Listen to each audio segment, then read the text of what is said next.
Do you two know each other? David asked, his voice carrying that polite curiosity you use when you sense there's history between people but can't quite place it. I stood there in my tailored black dress, watching his face as recognition slowly crept in. The elegant ballroom of the Palmer House Hotel in Chicago buzzed around us, but suddenly, everything felt very quiet. Way more than you'd guess, I replied with a smile that didn't quite reach my eyes. My name is Rachel Vance, and I'm 36 years old. 9 years ago, my family wrote me off as the ugly dropout who'd never amount to anything. Standing here now, watching my cousin Allison's fiancé realize exactly who I was, I felt a familiar satisfaction wash over me. Sometimes the best revenge is simply showing up. I hadn't planned to come to this engagement party. When the invitation arrived at my penthouse apartment 3 weeks ago, I'd stared at it for a long time. Allison Hayes, my younger cousin, was getting married to some finance guy named David Mitchell. The same family that had cut me off without a second thought was now cordially requesting my presence at their celebration. My first instinct was to throw it away, but something made me pause. Maybe it was curiosity, or maybe it was the knowledge that I'd worked too hard to let them continue thinking they'd won. So I'd RSVP'd yes, and here I was, standing in a room full of people who'd once treated me like I was invisible. David's eyes were widening now as the pieces clicked into place. I could see him connecting the dots between the successful businesswoman standing before him and the name he'd been seeing on company memos for the past month. His new supervisor at Northrise Financial. The woman who'd just bought a controlling interest in the firm where he'd landed his dream job. Rachel Vance, he said slowly, like he was testing the words. You're the new partner at Northrise. Among other things, I said, taking a sip of my champagne. The bubbles felt celebratory, even though this wasn't really a celebration for me. It was more like a long overdue reckoning. Allison appeared at David's side, her blonde hair perfectly styled and her engagement ring catching the light. She looked exactly like she always had. Beautiful, confident, completely unaware that the world didn't actually revolve around her. She glanced between David and me with that slightly confused expression I remembered from when we were kids. Oh, you've met my cousin Rachel, she said dismissively. She's the one I told you about. The family black sheep who dropped out of Northwestern to take care of our grandmother. The way she said it, like I was a cautionary tale rather than a person, reminded me exactly why I'd stayed away for so long. Looking at Allison now, I could see she hadn't changed at all. She still had that casual cruelty that came so naturally to beautiful people who'd never had to fight for anything. But I had changed. 9 years ago, when I'd made the choice to leave school and care for my grandmother, I'd been 27 and desperate for my family's approval. Now I was 36 and owned 3 companies. The transformation hadn't happened overnight. When I'd left Northwestern in my junior year, my parents had been furious. You're throwing your life away for a dying old woman, my mother had said. She has nurses. She doesn't need you. But Grandma Helen had been the only person in my family who'd ever truly seen me. While my parents doted on Allison and her perfect grades, perfect boyfriend, perfect everything, Grandma Helen would sit with me in her garden and listen to my ideas about business and investing. She'd been a sharp woman, even at 89, and she'd left me more than just her love when she passed. She'd left me $50,000 and a piece of advice that changed everything. Don't let them tell you what you're worth, sweetheart. Show them. I'd use that money to start a small consulting business, working 18-hour days and sleeping on a futon in my tiny office. The family had written me off completely by then. No invitations to holidays, no phone calls to check how I was doing. Just silence, as if I'd never existed. So what do you do now? David was asking, clearly trying to navigate the sudden tension in our little group. I invest in companies, I said simply. Help them grow, improve their operations. Sometimes I acquire them entirely. What I didn't mention was that Northrise Financial had been struggling when I'd approached them 6 months ago. Their portfolio was bleeding money, their client base was shrinking, and they were desperate for an investor who could turn things around. David's new position was part of the restructuring I'd insisted on, bringing in fresh talent while I evaluated which existing employees were worth keeping. Allison laughed, that tinkling sound that had always made my teeth hurt. That sounds very official. Good for you, Rachel. I'm glad you found something that works for you. The condescension was thick enough to cut with a knife. She clearly thought I was exaggerating my success, probably imagining I had some small-time operation that barely paid the bills. David, however, was looking increasingly uncomfortable as he realized the implications of what I'd just said. "Excuse me for a moment," he said, pulling out his phone. "I need to make a quick call." As he walked away, I watched him dial what was probably his assistant's number. In about 30 seconds, he'd confirmed that Rachel Vance wasn't just an employee at Northrise Financial. She was the majority shareholder who'd saved the company from bankruptcy. The woman who now had complete control over his career trajectory. Allison was still talking. Something about wedding plans and venue selections, but I wasn't really listening. I was watching David pace near the windows, his voice getting more urgent with each word he spoke into his phone. 20 minutes later, David returned to our corner of the ballroom looking like he'd seen a ghost.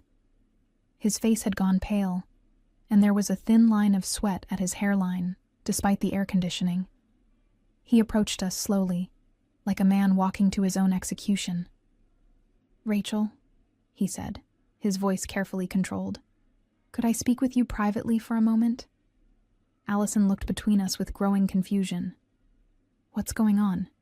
David, you look like you've seen a ghost." "It's fine," I said, setting down my champagne glass. "Of course we can talk." We walked over to a quieter section of the ballroom, near the floor-to-ceiling windows that overlooked the Chicago River. The city sparkled below us, all lights and possibilities. I'd always loved this view. It reminded me that there was a whole world beyond the narrow confines of family expectations. "You're her," David said once we were out of earshot.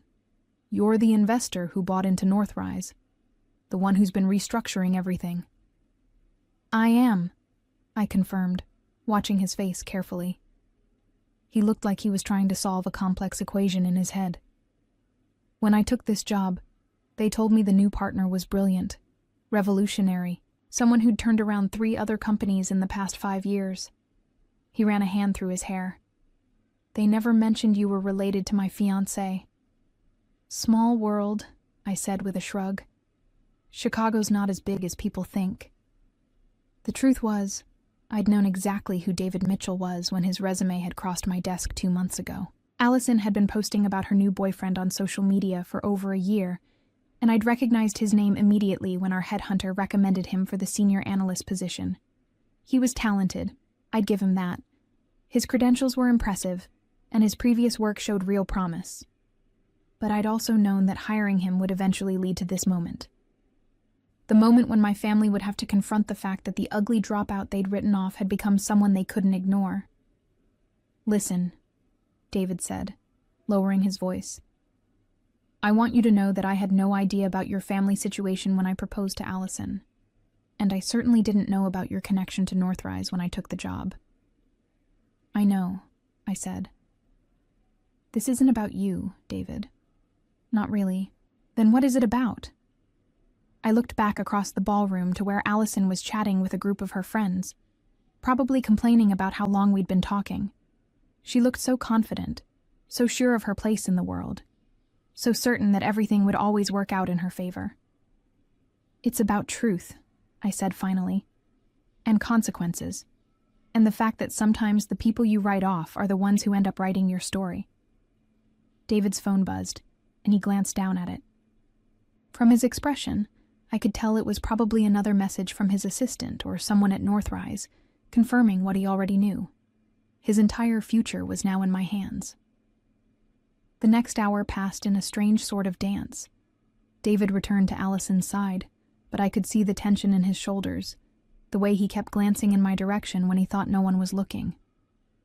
Allison, meanwhile, remained blissfully unaware that anything had changed.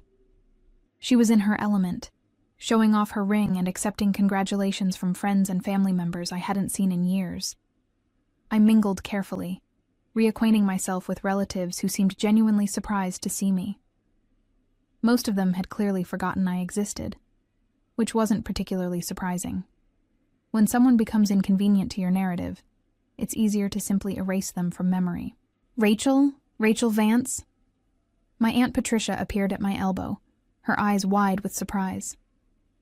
I can't believe you're here. You look different. Different was diplomatic. 9 years ago, I'd been overweight, poorly dressed, and constantly anxious about money. Now I was trim, polished, and wearing a dress that cost more than most people's rent. The transformation had been gradual, but the confidence was new. Success has a way of changing how you carry yourself. Hello, Aunt Patricia, I said warmly. You look wonderful. How's Uncle Robert? We chatted for a few minutes about safe topics. Her youngest son's college plans, Robert's recent promotion at the accounting firm. But I could see the curiosity in her eyes, the questions she wasn't quite brave enough to ask. How was I here? What was I doing for work? Why hadn't anyone heard from me in so long? The answer to that last question was simple, because no one had bothered to reach out. When my grandmother had been dying, I'd sent updates to the family regularly. Hospital stays, medication changes, good days, and bad days. The responses had been sporadic at best. Allison had sent a few sympathetic text messages. My parents had visited twice in 3 months. Everyone else had simply carried on with their lives, treating Grandma Helen's decline like an inconvenience they didn't have time to address. After the funeral, the silence had been even more complete. No one asked how I was doing. No one offered help as I struggled to rebuild my life. They'd all just assumed I'd fade away into whatever failure they'd expected from me all along. You know, Patricia said, lowering her voice conspiratorially, I always thought the family was too hard on you about the college thing. Taking care of Helen was admirable. I smiled politely, but internally I was amazed. Where had this support been 9 years ago when I'd actually needed it? Where had any of them been when I was working 3 jobs to pay for Grandma's medical bills that insurance wouldn't cover? When I was spending my nights in hospital, waiting rooms, and my days trying to figure out how to start over at 27 with no degree and no safety net? That's kind of you to say, I replied. It was the right choice for me. Across the room, I caught sight of my parents near the bar. They looked older, more tired than I remembered. My father's hair had gone completely gray, and my mother's face bore new lines around her eyes. For a moment, I felt a pang of something that might have been sadness. These were the people who'd raised me, fed me, sheltered me for the first 18 years of my life. And yet, when I'd needed them most, they'd turned their backs. They hadn't noticed me yet, which gave me time to study them. They were talking to Allison's parents, my Uncle James and Aunt Carolyn, probably discussing wedding plans and guest lists and all the happy details that mark successful family milestones. Normal people having normal conversations about normal life events. I wondered if they ever thought about me. If they ever wondered how the daughter they'd written off was doing. If they felt any regret about the choice they'd made to prioritize their disappointment over their love. Probably not. People like my parents didn't spend much time on regret. They moved forward, convinced that their decisions had been justified, that I'd brought my exile on myself through poor choices and stubborn pride. Rachel? I turned to find my mother standing behind me, her face a mask of polite surprise that didn't quite hide her shock. She looked like she'd seen a ghost, which I supposed was fairly accurate. To her, I had been dead for 9 years. Mom, I said, keeping my voice neutral. How are you? I'm fine, good. She seemed to be struggling with what to say next. I didn't know you were coming tonight. Allison invited me. I didn't mention that it was the first invitation I'd received from any family member since Grandma Helen's funeral.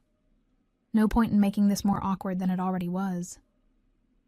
My father appeared a moment later, moving more slowly than I remembered. He looked at me with the same carefully blank expression he'd perfected during the worst days of our relationship, back when every conversation had been a battle about my life choices. "Rachel," he said with a slight nod, "you look well." "Thank you. So do you." The three of us stood there in silence for a moment, surrounded by the warm chatter and laughter of the party. It should have been a reunion, a healing moment where time and distance had softened old wounds. Instead, it felt like we were strangers making polite conversation at a networking event. "So what have you been doing with yourself?" my mother asked, her tone suggesting she was asking more out of obligation than genuine interest. "I'm in business," I said simply. "Investment and consulting work." "That's nice," she replied, though her expression suggested she thought I was probably exaggerating my success. "Are you still in Chicago?" "Yes, I have an apartment downtown. I didn't mention that it was a penthouse worth more than the house they'd raised me in. No point in being dramatic." My father cleared his throat. "We heard you moved away after your grandmother passed. We weren't sure where you'd ended up." The careful phrasing didn't escape me. They'd heard I'd moved away, as if it were some mysterious disappearance rather than a predictable result of being cut off from my family. As if they hadn't made it clear that I was no longer welcome at family gatherings, no longer included in holiday celebrations, no longer considered part of their lives. "I traveled for a while," I said. "Business opportunities in different cities. But Chicago's always been home." What I didn't tell them was that I'd spent the first 2 years after Grandma's death working in Milwaukee, then Minneapolis, then Kansas City, building my consulting business one small client at a time. I'd moved constantly, partly for work and partly because staying in one place had felt too permanent, too much like admitting that my exile was real and lasting. It wasn't until I'd made my first million that I'd moved back to Chicago. By then, I'd been ready to face the city where I'd grown up, the place where I'd been written off as a failure. I'd bought the penthouse apartment and started acquiring bigger companies, including Northrise Financial. "Well," my mother said, clearly struggling to find something else to say. "It's good to see you doing well for yourself." The phrase hung in the air between us, loaded with unspoken judgment. She still thought of me as someone who'd needed to prove myself, someone whose success was surprising rather than inevitable, someone who'd been lucky to land on her feet after making such poor choices. I was saved from having to respond by the sound of someone tapping a champagne glass across the room. David was standing near the center of the ballroom, Allison beside him with her radiant smile. They were preparing to make some sort of announcement, probably thanking everyone for coming and sharing their happiness. "If I could have everyone's attention," David said, his voice carrying across the ballroom. The conversations gradually died down as people turned toward the engaged couple. "Allison and I wanted to thank you all for being here tonight to celebrate with us." I watched from my position near the windows as the crowd gathered closer. My parents had moved away from me, probably relieved to escape what had been an increasingly uncomfortable conversation. Aunt Patricia was taking pictures with her phone. Uncle James was beaming with paternal pride. "When I first met Allison," David continued, "I knew she was special. She has this way of lighting up a room, of making everyone around her feel important and valued." The irony wasn't lost on me. Allison had many talents, but making people feel valued wasn't one of them. She was charming when it served her purposes, but she'd never shown much interest in people who couldn't offer her something useful in return. "But tonight," David said, and his voice took on a slightly different tone, "I've learned something new about the Hayes family. Something that makes me even more proud to be joining this wonderful group of people." He was looking directly at me now, and I felt a chill of recognition. Whatever he was about to say, I had a feeling it wasn't going to be the simple thank you speech everyone was expecting. Tonight, I discovered that my fiancé's family includes one of the most successful businesswomen in Chicago, someone who's built an empire through hard work, intelligence, and determination, someone who's proof that the Hayes family breeds excellence. Allison was looking confused now, glancing around the room as if trying to figure out who David was talking about. Her parents looked equally puzzled. Only I knew where this was heading, and I found myself holding my breath. "Ladies and gentlemen," David said, raising his champagne glass in my direction, "I'd like you all to join me in recognizing Rachel Vance, who's not only Allison's cousin, but also the brilliant investor who saved my company from bankruptcy. Rachel, would you like to say a few words?" The silence that followed was deafening. Every eye in the room turned toward me, and I could see the shock registering on face after face. My parents looked like they'd been slapped. Allison's mouth had fallen open. Uncle James was staring at me like I'd just announced I was from Mars. I took a step forward, feeling the weight of 9 years of silence and dismissal settling on my shoulders. This wasn't how I'd planned for the evening to go, but David had forced my hand. He'd made his choice to expose our connection publicly, probably thinking it would somehow protect his position at Northrise by showing that we were family. He was wrong about that. Family relationships weren't going to save his career if I decided he was a liability. "Thank you, David," I said, accepting the champagne glass that someone pressed into my hand. "I appreciate the recognition, though I should clarify something.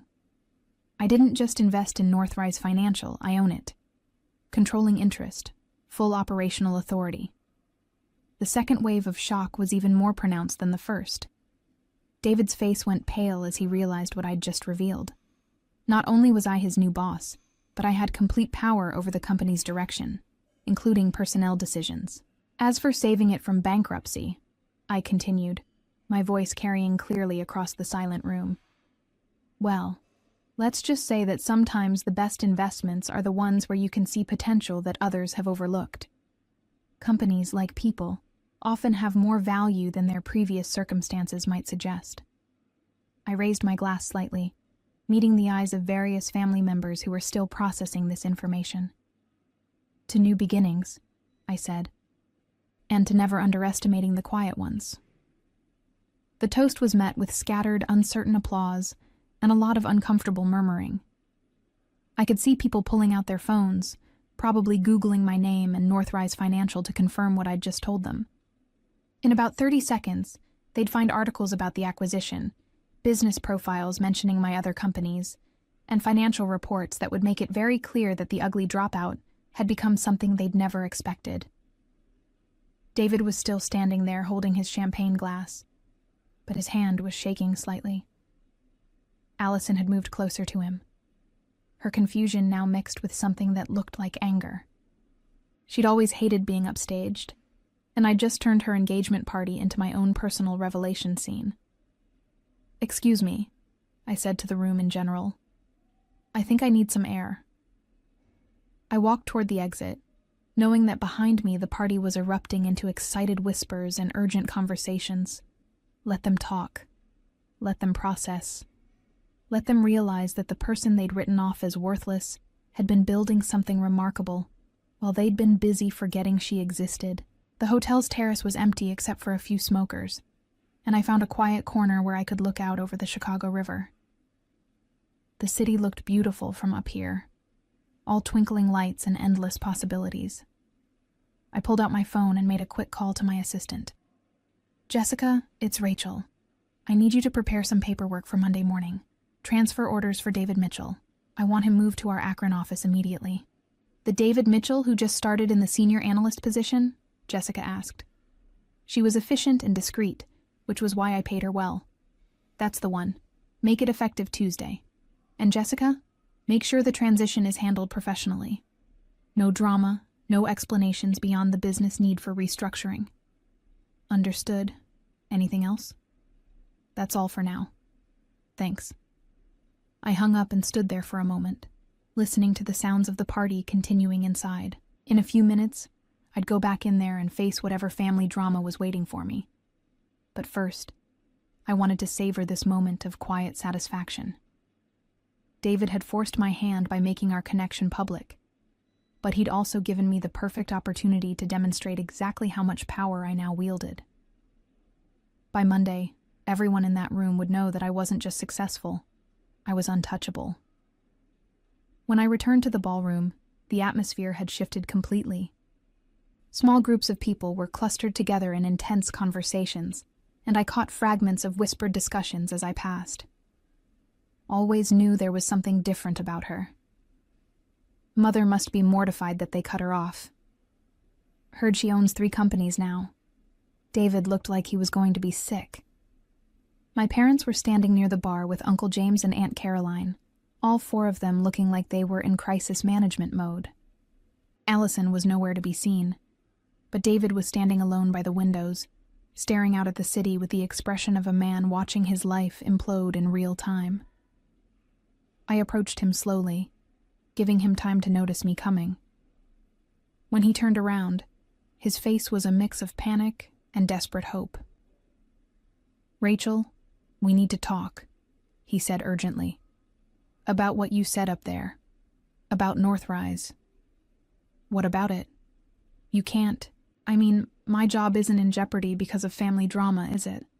Because I had no idea about any of this when I took the position." I looked at him for a long moment.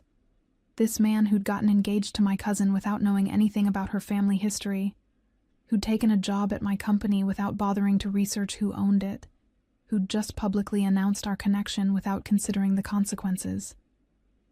"David," I said gently, "your job was never about family drama. It was about business. And from a business perspective, I think you'd be better suited to a role with less complexity." His face crumpled as he realized what I was telling him. "The Akron office? It's a good position, room for growth, less politics." Behind him I could see Allison approaching, her face flushed with anger and embarrassment. The real confrontation was about to begin. "But Rachel," David said desperately, "we're going to be family." I smiled at him, the same polite smile I'd been giving people all evening. "Actually," I said, "I don't think you are." In the months that followed, the consequences of that evening rippled through everyone's lives with devastating precision. David's transfer to Akron proved to be the beginning of the end for his relationship with Allison, who couldn't handle the embarrassment of her fiancé being publicly demoted by her own cousin. Their engagement crumbled within 6 weeks, and David found himself starting over in a new city, his reputation in Chicago's financial circles permanently tarnished.